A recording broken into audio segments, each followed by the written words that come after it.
बोलो वृंदावन बिहारी लाल की जय। बचपन में हमारा अपने मामा और नाना नानी के यहाँ जाना बहुत होता था। जब हम स्कूल में रहे होंगे, मैं अपना व्यक्तिगत अनुभव आपके साथ आज बांट रहा हूँ, शेयर कर रहा हूँ। तो वो क्षेत्र यूपी में आता है, उत्तर प्रदेश में। हम जाते थे छुट्टियों में और बहुत धमा चौकड़ी करते थे। और एक विशेष उस समय की बात थी कि हम पूरे गांव के भांजे थे।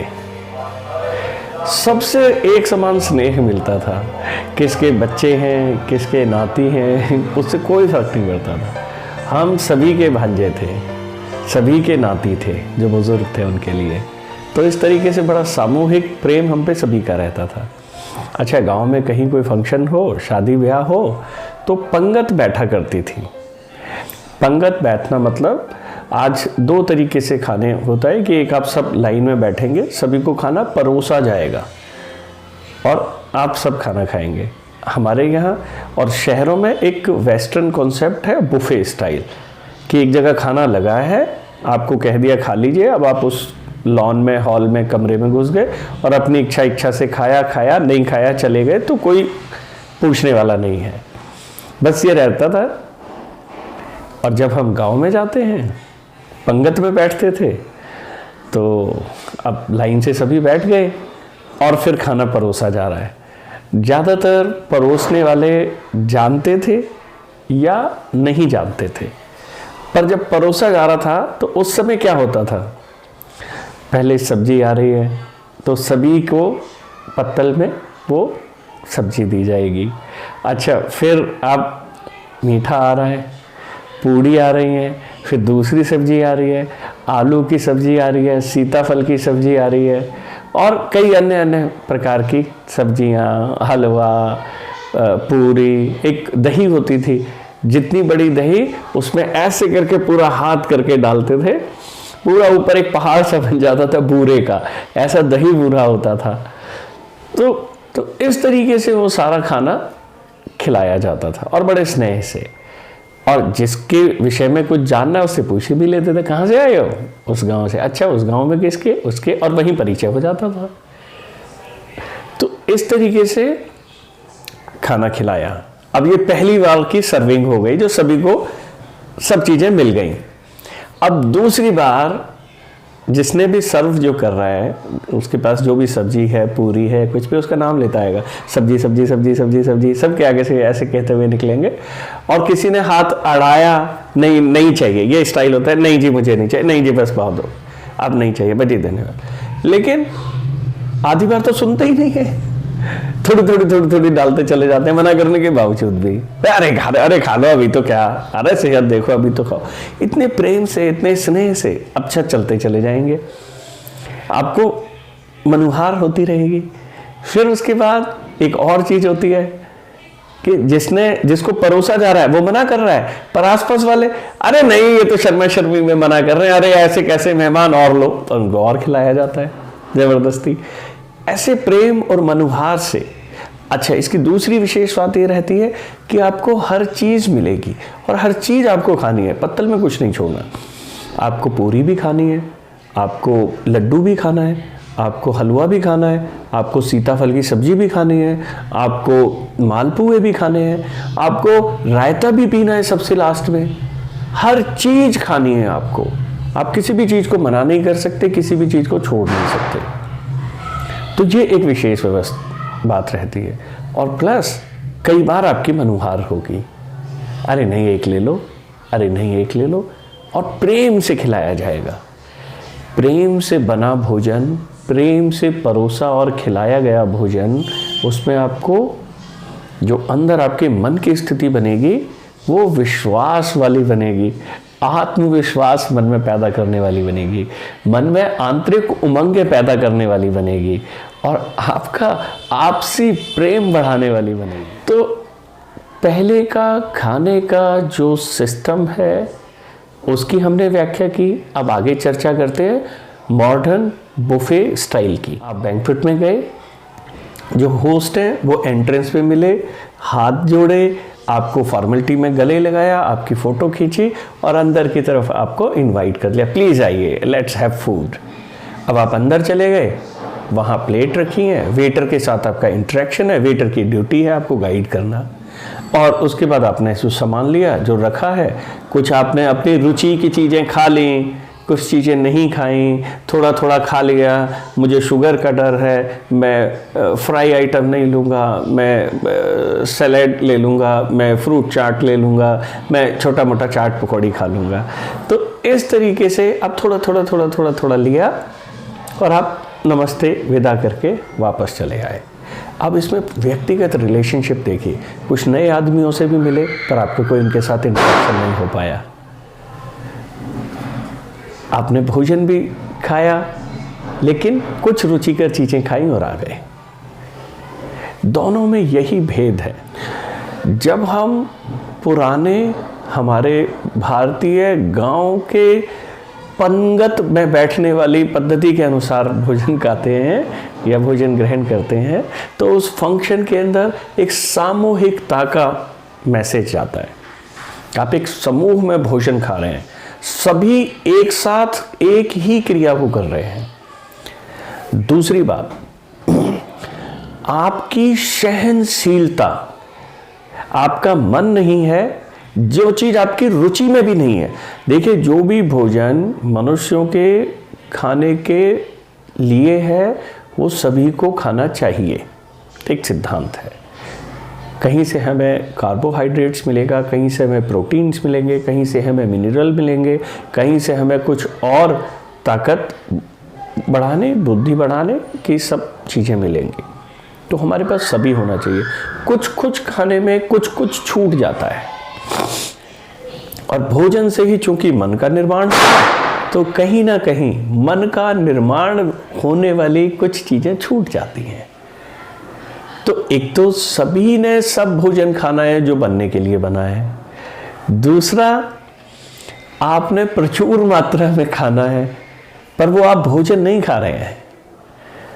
एक बार भोजन आपने कर लिया और उसके बाद जब आपको मनुहार से जो भोजन मिलता है, जो मनुहार करके आपको खिलाया गया है, उसमें जो भोजन के साथ प्रेम आपके अंदर आ रहा है, उस प्रेम से मन का निर्माण होना है। जो बूंद बूंद प्रेम आपके घर, आपके मन में अथाह प्रेम का सागर जो बनता है, वो उस प्रेम पूर्वक अनुग्रह करके जो खिलाया गया भोजन होता है, उससे बनता है। माँ जब अपने बच्चे को खाना बनाती है और अपने हाथ से खिलाती है, बच्चा हमेशा ही प्रेम और आनंद से भरा रहता है, भोजन की वजह से नहीं।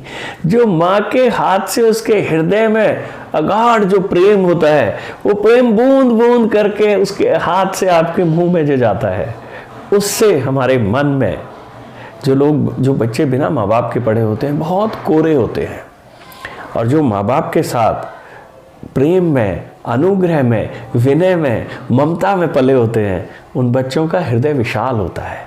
साधनों की कमी होगी मगर देने की कमी नहीं होगी, सहयोग की कमी नहीं होगी, अनुशासन की कमी नहीं होगी, प्रेम की कमी नहीं होगी, आनंद की कमी नहीं होगी, और सहभागिता की कमी नहीं होगी, साहस की कमी नहीं होगी। हर चीज़ से भरे पूरे होंगे, हर स्थिति के लिए तैयार होंगे। वो माँ बाप का प्रेम, अच्छा वही, लेकिन उससे कुछ डिग्री कम प्रेम हम अपने मित्रों से करते हैं, और मित्रों को भी हमारे प्रेम से वही सब मिलता है। वही ताकत मिलती है, वही आनंद मिलता है, वही उत्साह मिलता है, वही विश्वास मिलता है, और वही जीने की जो मूलभूत समझिए एक तरीके से शक्ति होती है, वो वहीं से मिलती है। समस्याओं से लड़ने के हल वहीं से मिलते हैं, आगे बढ़ने का उत्साह वहीं से होता है। तो हम अपने मित्रों को भी घर बुलाएं, प्रेम से, आनंद से, अनुग्रह से खिलाएं। दूसरा, हम जिनके भी साथ रहें, जिनके भी घर जाएं, घर में जो भी पकवान बना हो, किसी के लिए मना ना करें, मैं ये नहीं खाता, नहीं मुझे ये अच्छा नहीं लगता, नहीं ये हमारे यहाँ नहीं होता, कभी नहीं। जो बन रहा है, जो मिल रहा है, उससे एक्सेप्ट करना शुरू करें। इस छोटी प्रैक्टिस से हमारे विरोध कम हो जाएंगे।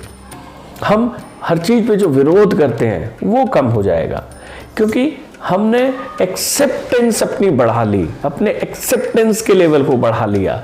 और जब हम अपने एक्सेप्टेंस के लेवल को बढ़ा लेते हैं तो बहुत सारी और चीज़ें हमारे एक्सेप्टेंस लेवल में आ जाती हैं। और जब हमारे एक्सेप्टेंस एरिया में बहुत सारी चीज़ें आ जाएंगी तो हमारा विरोध खत्म होगा। तो धीरे धीरे हम स्थितियों पे, परिस्थितियों पे, कमियों पे, बुराइयों पे विजय पाना सीख जाएंगे, अपने जीवन से निकाल देंगे, उन्हें स्वीकार कर लेंगे। स्वीकारता का भाव, एक्सेप्टेंस का जो फीलिंग है वो कैसे बढ़ेगा? छोटे छोटे अभ्यासों से बढ़ेगा। हम बुफे में जाते हैं, बुफे थोड़ा स्टैटिक टाइप का हमें आइटम दिखता है, और जब हम इसमें बैठते हैं, पंगत में बैठते हैं, तो एक डायनेमिक ऑरा क्रिएट होता है हमारे चारों तरफ। कभी जाइए यूपी के गांव में जहां पंगत हो, और बैठकर सिर्फ इसी बात का अनुभव लीजिए कि जो खिला रहे हैं, जो खा रहे हैं, उनके मन में इस समय क्या मनोभाव चल रहा होगा। क्या किसी के प्रति ईर्ष्या का भाव होगा? कहीं से कहीं तक नहीं होगा। कोई खींचतान होगी? नहीं होगा। कोई विद्रोह होगा? नहीं होगा। इनका उल्टा आपको मिलेगा। जिनको भी अपनी जिंदगी में गांव की पंगत में बैठकर भोजन करने का आनंद प्राप्त हुआ है, वो इस पृथ्वी के बहुत ही भाग्यशाली व्यक्ति हैं। बहुत सारे अब आने वाली जनरेशन को वो सुख, वो आनंद नहीं प्राप्त हो रहा है, और ये उनके जीवन की एक बहुत बड़ी कमी है। जब हम संयुक्त परिवार की बात करते हैं, और उस संयुक्त परिवार के जब हम गुणों को देखते हैं, एक अलग लेवल की जीवन की प्रक्रिया, सीखने की प्रक्रिया, सहनशीलता, एक दूसरे की स्वीकार्यता और आदर्श रूप में रहने की एक प्रेरणा, इतना सब छुपा है। ख़त्म किया गया है जानबूझ करके, किसी के भी द्वारा किया गया। लेकिन अब हम ये कहें कि किसी और का षड्यंत्र है तो कमी हमारी भी रही है। आज ऐसी उपलब्धता संयुक्त परिवार वाली, पंगत में बैठ कर के खाने वाली धीरे धीरे कम हो रही है। पर एक छोटे से बीज से पूरे वृक्ष का निर्माण हो सकता है, और पूरे वन, एक बीज से पूरा वन भी लग सकता है। बीज से पेड़, पेड़ से फिर बीज, और फिर पूरा वन बन सकता है। इसलिए सामूहिकता में जीना सीखें, स्वीकार्यता को बढ़ाएं, द्वंद्व खत्म होंगे अपने मन के भी, बाहर भी। सनातन धर्म के और भारतीय समाज की जीवन पद्धति के ऊपर थोड़ा विचार करें, थोड़ा अनुसंधान करें, और ये देखें कि हम आज की इतनी तेज भागदौड़ वाली कोरी जिंदगी में उन्हें दोबारा कैसे स्थापित कर सकते हैं। आपको बहुत आनंद मिलेगा। ईश्वर ने चारों तरफ आनंद बिखेर के रखा है, बस हमारा ध्यान उस ओर जाना चाहिए। जैसे ही हमारा ध्यान आनंद की तरफ जाएगा तो आप देखेंगे कि हम चारों तरफ आनंद की उपस्थिति पाते हैं। ये पहले भी था, बस हमारा ध्यान उधर नहीं था। सामूहिकता की तरफ जाएं, स्वीकारता की तरफ जाएं, अनुशासन को प्रकट होने दें, और नियम, नीति, सिद्धांतों पर जीना सीखें। ये आपको नए और बड़े बड़े कीर्तिमान स्थापित करने में सहायक होंगे। तो आप सामूहिकता की तरफ जाएं, सामूहिक गान में सम्मिलित हों, सामूहिक कार्यों में सम्मिलित हों। समाज में जितने भी सामूहिक कार्य होते हैं वो ज़्यादातर मंदिर के आसपास, धार्मिक स्थलों के आसपास उससे जुड़कर के शुरू होते हैं। तो आप उन सब का हिस्सा बनिए, सुदृढ़ बनिए, सहनशील बनिए, और तैयारी कीजिए एक विश्व गुरु राष्ट्र में रहने के लिए। जो एक विश्व गुरु राष्ट्र बनने वाला है, उसके नागरिकों के जीवन स्तर कितने उच्च होने चाहिए, कितना उच्च विचार होना चाहिए। अगर हमारा राष्ट्र विश्व का गुरु बनने की ओर है तो वहाँ के निवासियों का चरित्र भी एक बहुत उन्नत गुरु के जैसा होना चाहिए। हर नागरिक के अंदर संपूर्णता होनी चाहिए, अभाव नहीं होना चाहिए, आनंद होना चाहिए, उत्साह होना चाहिए, विश्वास होना चाहिए, स्वीकार्यता होनी चाहिए और आगे बढ़ने की और ऊपर उठने की एक ललक होनी चाहिए। और उसके पीछे प्रेरणा हमारा इतिहास है, हमारे ग्रंथ हैं, हमारे गुरु हैं, हमारे ऋषि मुनि हैं, जिनके अनुसंधान हमारे जीवन स्तर को आगे बढ़ाने और आगे बढ़ाने के लिए है और वो सब पुस्तकों में उपलब्ध है। तो हमारी धार्मिक पुस्तकों की तरफ बढ़ें, हमारे उपनिषदों को देखें, श्रीमद् भागवत गीता को देखें, आप वेदों का अध्ययन कर सकते हैं तो बहुत ही अच्छी बात है। मैं आपको प्रेरित कर रहा हूँ भारतीय सनातन धर्म के ग्रंथों को पढ़ने के लिए। आगे बढ़िए और प्रकृति के विज्ञान को, जो मनुष्य को उच्चतम स्तर पर ले जाने के लिए है, बहुत अच्छे से अच्छा जीवन जीने के लिए जिन नियमों को लिखा गया है, जिन सिद्धांतों को समझाया गया है, जिस विवेक को जागृत करने की विधियां बताई गई हैं, उनका ज्ञान लीजिए, उनका अभ्यास कीजिए और एक विश्व गुरु के नागरिक बनने की तरफ कदम बढ़ाइए। बोलो श्री वृंदावन बिहारी लाल की जय।